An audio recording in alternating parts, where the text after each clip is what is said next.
ఈరోజు నేను ఒకటే మాట చెప్పదలుచుకున్నా. మాకు role model China, Japan, Germany, South Korea and Singapore. ఆ దేశాలు వేగంగా ఎలా అభివృద్ధి చెందినాయి, ప్రపంచ దేశాలలో బలమైన ఆర్థిక వ్యవస్థగా China, Japan, Germany, South Korea and Singapore ఏ విధంగా రాణించినాయో వాళ్ళనే ఆదర్శంగా తీసుకుంటున్నాం, వాళ్ళతోనే పోటీ పడదలుచుకున్నాం. మా పోటీ పక్క రాష్ట్రం ఆంధ్రప్రదేశ్, కర్ణాటకనో, తమిళనాడో, ఇంకో రాష్ట్రమో కాదు. మా పోటీ అభివృద్ధి చెందిన దేశాలే.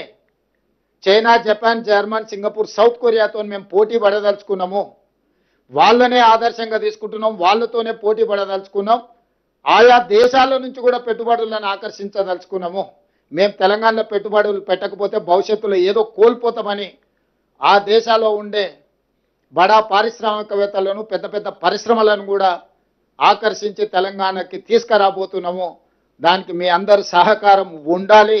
ఒక పాజిటివ్ అప్రోచ్తో మనందరం కలిసి భవిష్యత్తు ప్రణాళికకు ఈ తెలంగాణ రైజింగ్ 2047 పాలసీ డాక్యుమెంట్కు మీ అందరి సహకారం ఉండాల్సిందిగా ఆశిస్తూ మీ అందరి దగ్గర సెలవు తీసుకుంటున్నాను.